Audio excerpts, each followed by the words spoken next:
r/confession, I sabotaged my son's scholarship after one question. #chunk1. The scholarship committee's office smelled like old money and leather-bound books. I sat in the waiting room for 15 minutes before anyone acknowledged me, my purse clutched in my lap like a life preserver. My hands were shaking. I'd called ahead, told them I had urgent information regarding my son's application, and they'd fit me in between their other appointments without asking questions. People don't usually question a mother concerned about her child's future. The irony made me want to laugh or scream. I wasn't sure which. Mrs. Patterson? A woman in her 60s extended her hand. Her nails were perfect. Manicured. The kind of nails that never saw a day of real work. I'm Dr. Catherine Wells, the director of our Merit Scholarship Program. Please, come in. I followed her into an office the size of my bedroom. Floor-to-ceiling windows overlooked the university's pristine campus, the one my son, Marcus, had been accepted to just 3 weeks ago. The one he should have been attending next fall on a full ride that I'd watched him work toward for 4 years. The one he would never attend now. Not because of anything he'd done, but because I was about to undo everything. What can I help you with? Dr. Wells asked, settling behind her desk with an air of someone accustomed to having their time valued above all else. I opened my mouth. Closed it. My throat felt like someone had poured concrete down it. This morning, I'd woken up at 4:30 a.m. for my shift at the hospital, same as always. 16-hour days between the hospital where I worked nights as a nurse's aide, the restaurant where I managed the books 3 evenings a week, and the weekend work cleaning offices downtown. 3 jobs. For 5 years, 3 jobs. I'd done the math once. I'd worked approximately 7,665 days straight to fund the life I wanted Marcus to have. But this morning, something had broken in me. It wasn't the work. I'd never minded the work. I'd minded the reason for the work, the love I poured into every double shift, every missed birthday celebration, every school event I attended in scrubs because I didn't have time to go home and change. I'd minded it all because I believed it meant something. Because Marcus understood that sacrifice. Or I thought he did. I need to tell you something, I began, and my voice sounded like someone else. Someone harder. Someone I didn't recognize. About my son's scholarship application. About Marcus Patterson. Dr. Wells' expression shifted. A flicker of concern, maybe, or recognition. Yes, Marcus. Excellent student. His application was quite impressive. Impressive, that was the word they'd used when they called 2 weeks ago. His essay about overcoming adversity, about being raised by a single mother in poverty, about learning resilience and grit. His list of volunteer hours at the community center, the leadership positions he'd held. His 4.0 GPA and his 1520 SAT score. All of it real except for the parts that weren't. I need to tell you how that application was actually built, I said, and I could hear my voice getting smaller, which made me angry, which made me speak louder. Because I built most of it with him. Dr. Wells leaned back in her chair. Waiting. I'd rehearsed this on the drive over. I'd practiced in my car in the parking lot, watching my reflection in the rearview mirror to see if I looked like a monster. I couldn't tell. I still looked like a tired woman in her 40s with a gray hair I'd been too busy to dye. The volunteer hours at the community center, I said. Most of them are fabricated. Marcus went a handful of times. Maybe 10 hours total. I added the rest. I have records, I can show you. And the leadership position as youth programs director, that's not real. There is no such position. I made it up. Dr. Wells' jaw tightened. She reached for a pen, pulled out Marcus's file. Why are you telling me this? The question hung in the air between us, and I realized I didn't have a good answer. Not a good one, anyway. I had a reason. 3 days ago, Marcus had asked me not to come to the scholarship award ceremony. Not asked. That would have been manageable. He'd requested, in the formal way he'd started speaking when he got into his elite public high school, the way that suggested he was already practicing being someone from somewhere else. Mom, he'd said, standing in the kitchen of our apartment while I reheated leftover soup for dinner, I need to ask you something, and I need you to really think about it before you answer. I'd known what was coming. I'm not stupid. I'd seen the way he looked at his classmates' parents on the rare occasions they picked him up. The mothers in designer clothes. The fathers in suits that probably cost more than my monthly rent. The scholarship ceremony is a big deal, Marcus had continued, not quite meeting my eye. They're honoring the donors. Really wealthy people. Successful people. Families that. He trailed off, then forced himself to continue. I just think it might be awkward if you came. Awkward, I'd repeated. You work so hard, he'd said, and this was the part that had actually killed me, the part where he was being kind about it. Your schedule is so demanding. I didn't want you to have to make the effort. I'd understood what he was really saying, asterisk I'm ashamed of you. You're not the right kind of person to meet these people. You're not someone I want them to see, asterisk. And I had stood there in that kitchen, in my scrubs from my morning shift, my hair in a messy bun, my hands still pruned from washing dishes, and I had understood that I had worked myself to exhaustion for a child who was already outgrowing me. Who was already leaving me behind. He's embarrassed of me, I told Dr. Wells now, and my voice cracked. I found out 3 days ago. I've spent 5 years, working 3 jobs to give him opportunities. To make sure he'd have the kind of future where he could become the person he wanted to be. And he asked me, asterisk begged asterisk me, basically, not to show up to the one moment that represents all of that. Because he was ashamed. Mrs. Patterson. I helped him lie, I said, cutting her off. I helped him fabricate his application because I wanted him to be competitive. Because I knew that being from where we're from, being who we are, wasn't enough. So I made it enough. I invented a version of my son who looked good on paper. And apparently, I did such a good job that I created someone who's ashamed of the person who invented him. Dr. Wells was quiet for a moment. When she spoke, her voice was careful. Professional. These are serious allegations. If what you're saying is true. It's true, I said. I have everything. Emails where he asked me what would sound good. Text messages. I kept it all. Because some part of me, apparently, had always known this day might come. Some part of me had been preparing for this. I came here because I wanted you to know before you gave him the scholarship, I continued. I wanted you to know the truth. Dr. Wells set down her pen and looked at me directly for the first time. And what about you? She asked. What happens to you when I revoke it? I didn't answer. I didn't know. #chunk2. The silence stretched between us. Dr. Wells waited, her pen still poised over Marcus's file, and I realized that her question wasn't rhetorical. She actually wanted to know. She was asking me to consider the consequences of what I was doing in real time, sitting in her office with afternoon light streaming across her desk. What happens to me? Everything, I thought. Everything happens to me. I don't know, I said finally. I came here to tell you the truth. That's all I know. Dr. Wells set her pen down with deliberate care. Mrs. Patterson, I need to ask you some difficult questions, and I need you to understand that how you answer them matters, for Marcus, and potentially for you as well. Something cold moved through my chest. What do you mean, for me? I mean that what you're describing, falsifying volunteer hours, inventing positions on an application, that's fraud. The scholarship is a contract. If we've entered into that contract based on false information, there are legal implications. My hands went numb. I hadn't thought about that. Or maybe I had, somewhere deep down, and had simply refused to acknowledge it. I'd been so focused on the betrayal, the humiliation, the cosmic unfairness of pouring everything into a child who was ashamed of you, that I'd walked into this office without considering that there might be consequences that extended beyond Marcus's disappointment. I'm here confessing, I said slowly. Doesn't that matter? It matters, Dr. Wells said. But it doesn't erase the problem. Before I go any further, I think you should know that you may want to consult with an attorney. And Marcus should know that too. The room tilted slightly. An attorney. Marcus would need an attorney. Because of me. How long do I have? I asked. Before this happens? That depends on what you want to do next, Dr. Wells said. Right now, you've come to me. No official record has been made. No complaint has been filed. But the moment I take action on this information, everything changes. The scholarship board will need to be notified. There will be an investigation. Marcus will be contacted. What if I leave? The words came out before I could stop them. What if I just take it back? Pretend I didn't say any of this? Dr. Wells gave me a long look. Can you do that? Pretend? I couldn't. Even as I said it, I knew I couldn't. The words were already in the world. The truth was already here in this office, sitting between us like something living and breathing. No, I admitted. Then we need to talk about what happens next, she said. And I think the first thing you need to do is call Marcus. Or go home and speak to him. He deserves to know what you've done before anyone else does.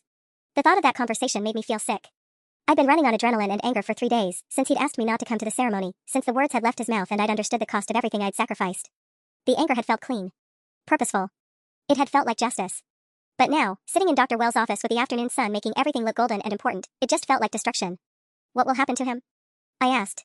After you revoke it? That's a complicated question, Dr. Wells said. The full ride scholarship will be withdrawn, obviously. His admission may be reconsidered, depending on the nature of our investigation. He could potentially still attend the university, but without financial aid, that becomes much more difficult. There may be other scholarships available to him, merit-based ones not affected by this situation. Or he may need to explore other schools, community college, different options. Different options. The kind of options I'd worked 3 jobs to help him avoid. The kind of life that had almost trapped me. He could still go to college, I said, as if trying to convince myself. It's just harder. Yes, Dr. Wells said. It's harder. But Mrs. Patterson, I want to be very clear about something. I'm not the one making it harder. You are. And before you proceed, I think you need to be absolutely certain that this is what you want to do. I opened my mouth to respond, then closed it. Was it what I wanted? I'd walked in here this morning convinced it was. I'd spent the drive practicing my confession, preparing myself for this moment. But now that I was here, now that it was real and Dr. Wells was making phone calls and investigations were about to happen, I wasn't sure anymore. I wasn't sure of anything. Can I think about it? I asked. You can, Dr. Wells said. But not for long. If you're going to do this, Marcus needs to hear it from you first. Not from us.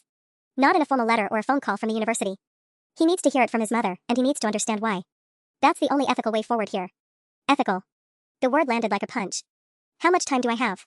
I asked again. I'd say 24 hours, Dr. Wells said. If you haven't contacted me by tomorrow afternoon to proceed or withdraw your statement, I'll have to open my own investigation based on what you told me today. At that point, it's out of both our hands. I nodded, though I didn't remember agreeing to anything. The conversation seemed to continue around me, Dr. Wells explaining procedure, mentioning documentation, talking about official channels, but I was somewhere else. I was back in my apartment 3 days ago, standing in the kitchen in my scrubs, listening to my son tell me that I was embarrassing. I was also in the future I'd just created, trying to imagine Marcus's face when I told him what I'd done. Trying to imagine him understanding why I'd felt it was necessary. Trying to imagine him ever forgiving me. Mrs. Patterson? Dr. Wells was looking at me expectantly. Do you have any other questions? I had 1,000 questions. None of them had answers. No, I said. I think I understand. I stood up. My legs felt uncertain, as if I'd been sitting for hours instead of minutes. Dr. Wells walked me to the door, and as I was leaving, she said something that I would replay in my mind 1,000 times over the coming weeks. I hope you know what you're doing, she said. And I hope it's worth it. I didn't respond. Because we both knew that it wasn't. Worth it would require an outcome where everyone involved ended up better off. And I couldn't see how that was possible anymore. Hashtag chunk 3. The drive home took 40 minutes, and I spent every one of them trying to figure out how to tell my son that I'd just destroyed his future out of spite. I kept imagining different versions of the conversation. In some, he listened calmly while I explained my reasoning, and by the end, he understood that sometimes love means holding people accountable. In others, he screamed at me. In most, he simply walked out and didn't come back. When I pulled into our apartment complex, I noticed his car in the parking lot. Of course it was there. It was a Thursday afternoon. He didn't have classes until evening, and honestly, I'd been half hoping he'd be out so I could have more time to prepare. More time to rehearse. More time to figure out how to say something that couldn't possibly sound any better than what it was, a betrayal wrapped in a mother's wounded pride. I sat in my car for 10 minutes before I went inside. The apartment smelled like coffee and the pasta he'd made for lunch. Marcus was in the living room, spread across the couch with his laptop, probably working on something for school or scrolling through his phone. He didn't look up when I came in, which meant he hadn't heard me over his music. Hey, I said. He pulled out one earbud. Hey, Mom. You're home early. Is everything okay? Everything was not okay. Everything was spiraling. But I nodded and sat down on the armchair across from him, the one that had become my unofficial chair over the years when I needed to talk to him about something serious. He noticed. Of course he noticed. Marcus had always been good at reading the room, reading people. It was one of the things that made him so socially successful, so adept at moving between worlds. That sensitivity had probably served him well with those wealthy scholarship donors. It had probably helped him understand exactly what they wanted to hear. What's wrong? He asked, sitting up straighter and closing his laptop. I did something today, I said. Something I need to tell you about before anyone else does. Before the university does. His face went pale. What do you mean? What did you do? I'd practiced this 100 times in the car, but now that I was actually saying it, the words felt clumsy and wrong. I went to the university. I spoke with the scholarship director. Why would you? He stopped. I watched the realization crawl across his face in real time. Oh my God. Oh my God, Mom, what did you do? I told them about the volunteer hours, I said quietly. And the leadership positions. The ones that weren't real. For a moment, he just stared at me. Then he stood up so abruptly that his laptop nearly fell off the couch. You did what? Marcus, you need to understand why. Why? His voice cracked on the word. Why would you do that? How could you possibly think that was okay? Because you were ashamed of me, I said, and there it was, the real reason, the hurt underneath the anger. You asked me not to come to your ceremony because I'm embarrassing. After everything I've done, everything I've sacrificed. So you decided to ruin my scholarship? He was pacing now, running his hand through his hair in a gesture that suddenly made him look very young. Mom, do you understand what you've done? Do you have any idea? Yes, I said. I understand. No, you don't. He stopped pacing and pointed at me, his hand shaking slightly. You don't understand anything. You have no idea what it's like to be me. To be grateful and ashamed and ambitious all at the same time. To want a better life and feel like that's a betrayal of you. To be 18 years old and already carrying so much guilt that you can barely breathe. His words hit me like a punch in the stomach. Marcus. And I know I handled it wrong. I know asking you not to come was cruel and ungrateful. But destroying my scholarship? That's not teaching me a lesson, Mom. That's just punishment. That's revenge. The word hung in the air between us. Revenge. Because that's what it was, wasn't it? Dressed up in the language of accountability and family values, but at its core, it was simply revenge. The scholarship director said there might be other options, I offered weakly. Merit-based scholarships. Different schools. I don't want different schools. He was shouting now, and I heard a neighbor's door open and close, someone checking to see if everything was all right. I want the university I got into. I want the life I worked toward. And more than that, I want my mother to be proud of me instead of punishing me for not being perfect. I opened my mouth to respond, but he wasn't finished. Do you know why I didn't want you at the ceremony? His voice was quieter now, but somehow more devastating. It wasn't because I was ashamed of you. It was because I was ashamed of myself. Because I knew those hours were fake. I knew those positions weren't real. And I was terrified that if you came, if you saw me accepting an award I didn't really deserve, you'd see the person I actually am. A liar. A fraud. Someone who did exactly what you told me never to do, cut corners, take shortcuts, pretend to be something I'm not. I stared at him. In my anger, in my hurt, I'd created this version of events where Marcus was ungrateful and callous. But listening to him now, I realized he'd been carrying his own burden of shame the entire time. He'd known the application was falsified. He'd known, and he'd done it anyway, and then he'd spent months terrified of being caught, terrified of disappointing me. And instead of giving him the chance to confess, instead of having an actual conversation about what that meant, I'd gone behind his back and blown up his entire future. I have 24 hours to withdraw my statement, I said quietly. Before the university makes it official. He stared at me. Are you asking me if you should? No, I said. I'm telling you what I'm facing. That's not the same thing, he said. But some of the anger had drained from his voice, replaced by something worse, disappointment. That's not owning your choice. That's trying to make me responsible for fixing what you broke. He was right. He was absolutely right, and the clarity of it made me feel sick. I don't know what to do, I admitted. I came here to tell you. The university said I should. But now I'm looking at you, and I'm realizing that whatever I do next, I've already damaged something. And I don't know if that can be repaired. He sat back down on the couch, suddenly looking exhausted. Yeah, he said. You're probably right about that. Hashtag chunk 4. The silence that followed was worse than his anger. I would have preferred more shouting, more accusations, something that felt like engagement rather than this hollow resignation.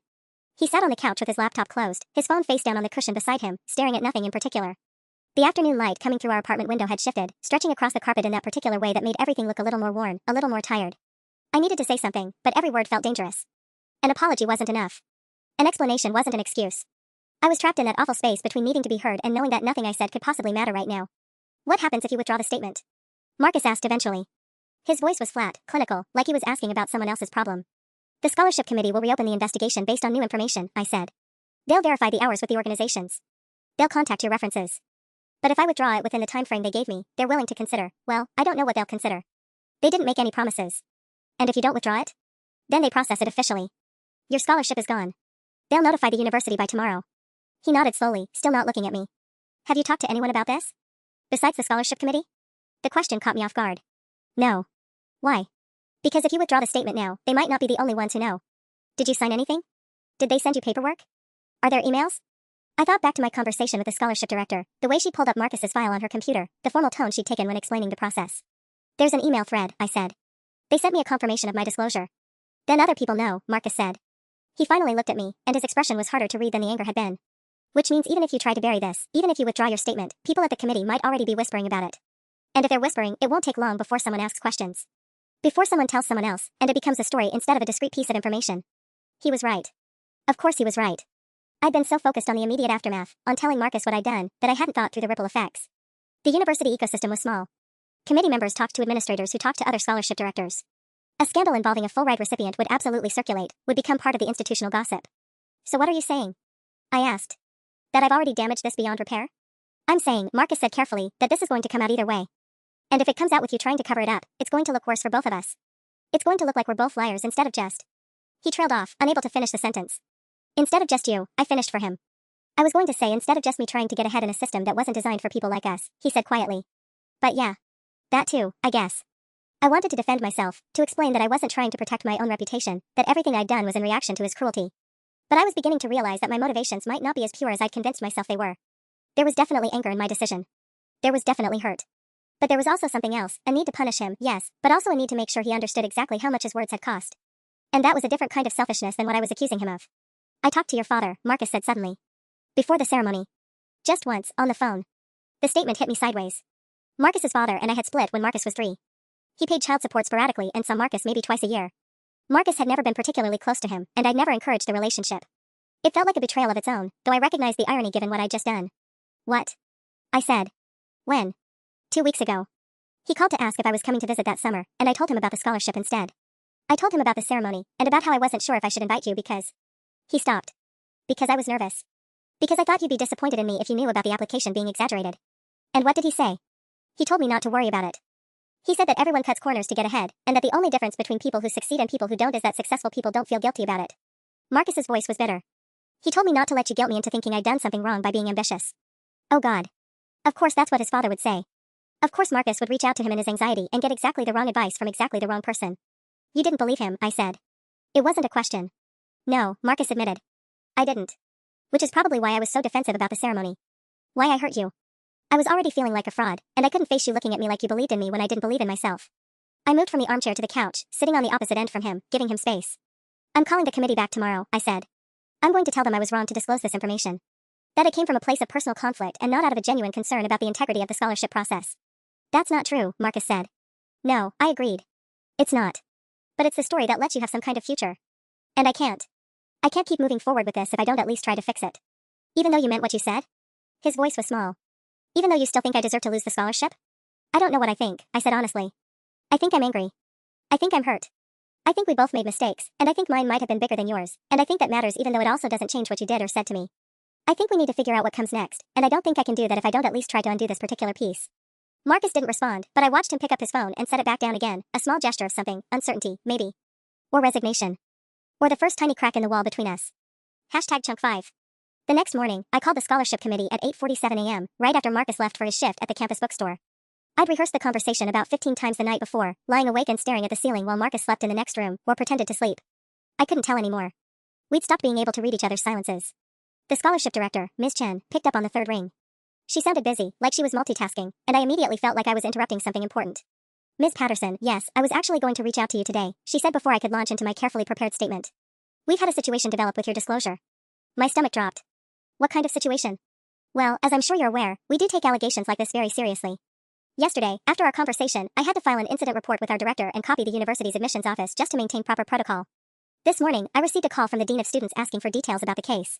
It seems that information about your son's application irregularities may have already reached some of the faculty members who review scholarship recipients. I felt the room start to spin. This was moving faster than I'd anticipated. Who told them? I can't disclose that, she said, not unkindly. But what I can tell you is that once information enters the institutional system, it becomes very difficult to control the narrative. The dean is now conducting a preliminary investigation into whether there are other students with similar issues on their applications. And they're also looking into how this information was initially disclosed, whether there might be a pattern of family members coming forward with contradictory information. I was calling to withdraw my statement, I said quickly. I was calling to tell you that I made a mistake. That I disclosed this information in anger, and it wasn't appropriate for me to do so, and I'd like to recant it. There was a long pause. I could hear her typing something. I appreciate you calling, Ms. Chen said carefully, but I'm not sure that's going to be possible at this point. The investigation has already been initiated at the dean level. Withdrawing your statement now might actually raise more questions rather than resolve things. It could make it look like there's a coordinated effort to manipulate the process, which would be a much more serious institutional problem than the original disclosure. But that's not what this is, I said, hearing the desperation in my own voice. I'm his mother. I was angry. I wasn't thinking clearly. I understand, she said, and she did sound genuinely sympathetic, which somehow made it worse. But the fact remains that the information you provided is now part of an official record.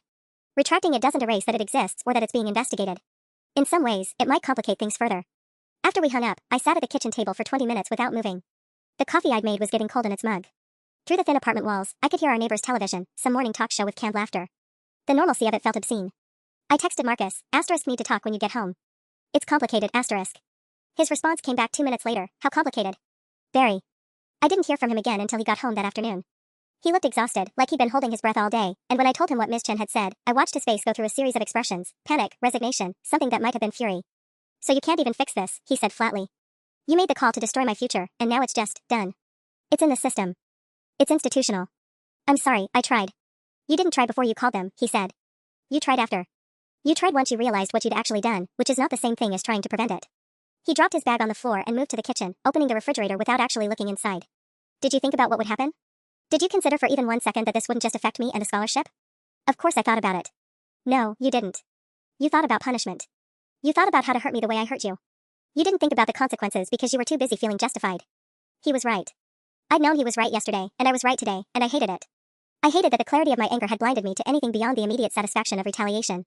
What do we do now? I asked. I don't know, Marcus said. I'll probably have to contact the university and withdraw my enrollment. I'll probably need to hire a lawyer or something to protect myself if this investigation gets deeper. I'll probably need to apply to other schools, which means telling them what happened, which means no one's going to want to admit a student with that kind of character issue. I don't know, Mom. What do you think happens now? The weight of it was settling over me like fog, thick and suffocating and impossible to see through. I'd been so focused on the immediate moment of my anger that I hadn't built out the timeline of consequences. I hadn't mapped the way this would ripple through his life in increasingly complicated ways. Marcus, Don't, he said. Don't apologize again. Don't try to explain. Don't try to fix it, because clearly you don't know how. Just give me a minute to figure out what I need to do on my own. He went to his room and closed the door. I sat at the kitchen table again, in the same spot where I'd been sitting that morning, and I realized something terrible. I'd gotten what I wanted. I'd hurt him.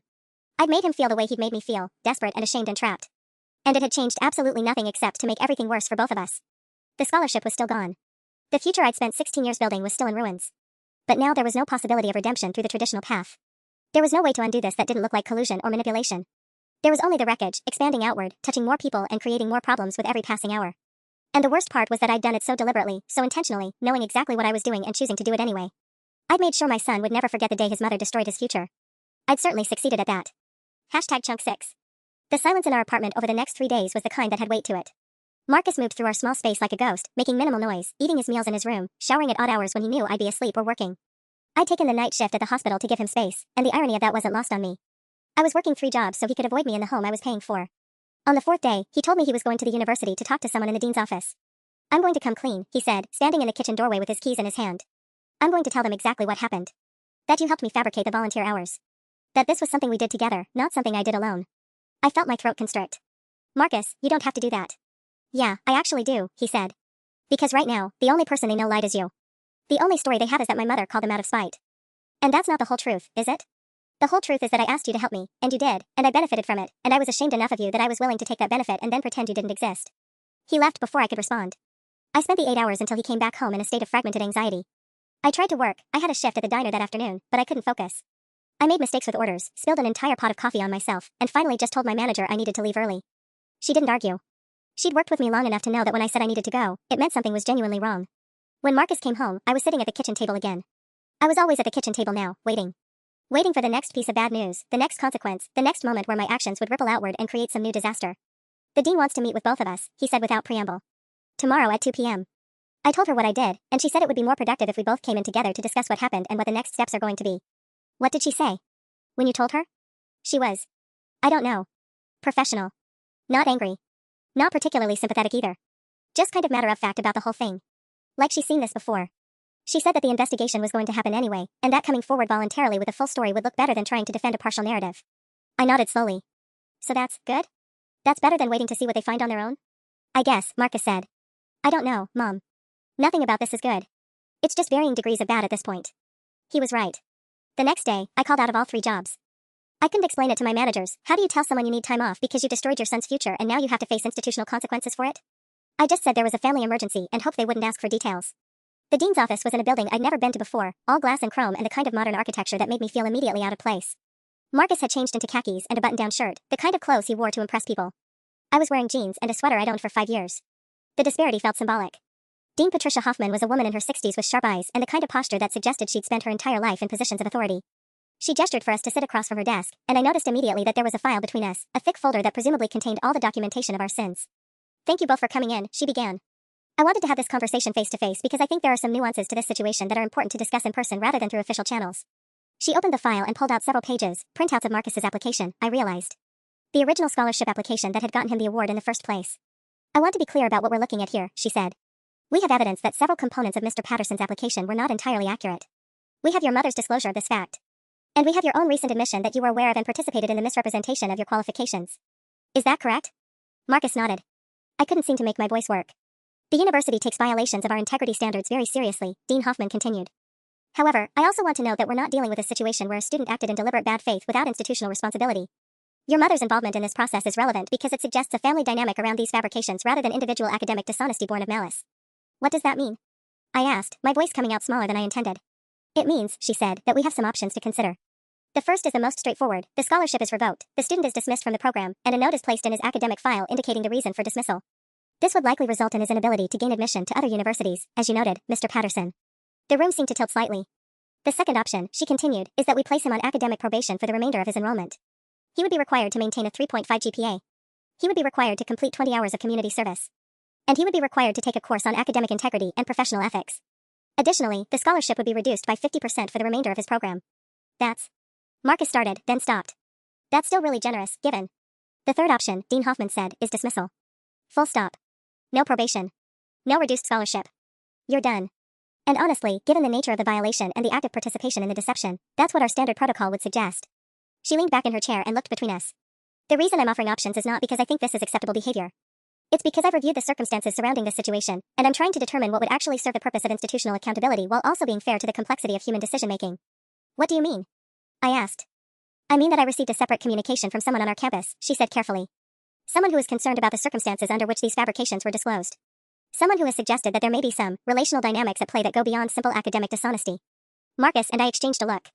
I'm not going to speculate about what happened in your family, Dean Hoffman said.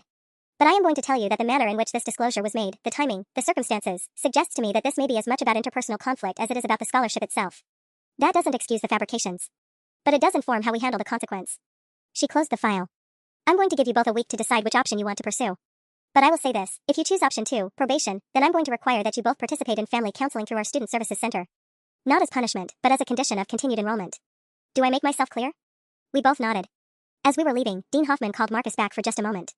I watched from the hallway as she spoke to him in a low voice, his head bowed slightly, and I wondered what she was saying. I wondered if she was offering him an escape route I couldn't see. I wondered if she was about to tell him something that would make him hate me even more than he already did. When he came back to the hallway, his expression was unreadable. What did she say? I asked. She said that redemption is always possible, he said quietly. She said it's just usually harder than we expect it to be. #Chunk7. The drive home was silent.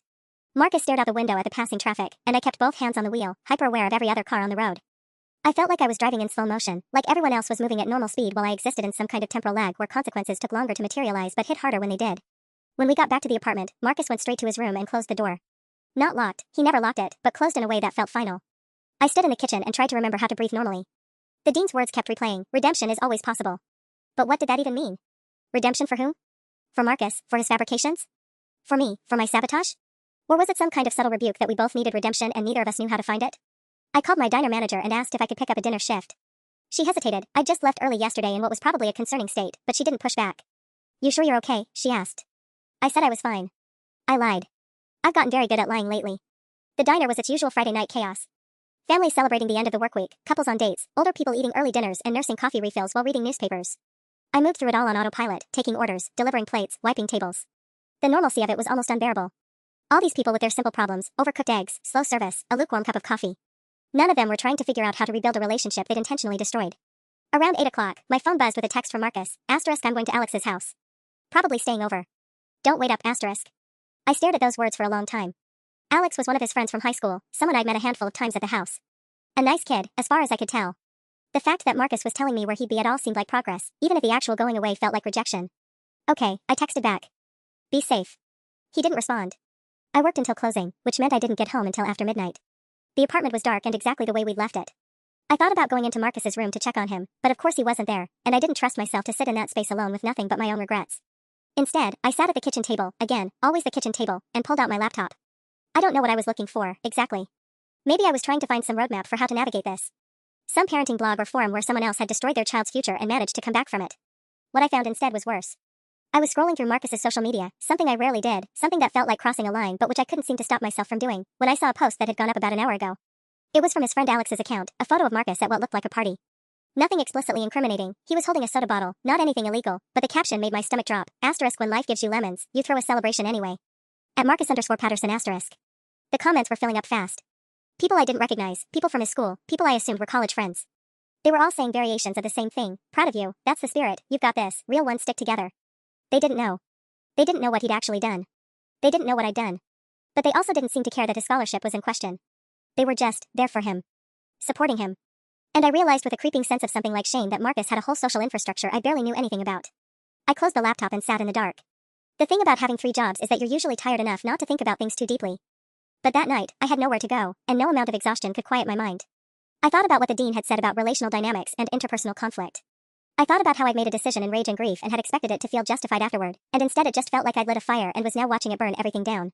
Around 3 in the morning, I did something I hadn't done since Marcus was small. I got out a piece of paper and started writing. Not a letter to him, I knew better than to try to explain myself right now, but just a list of facts. The things that had actually happened, divorced from emotion or interpretation. I worked 3 jobs to support his education. He asked me not to come to his ceremony. I felt humiliated and rejected. I called the scholarship committee. I disclosed information I knew was false. He lost his scholarship.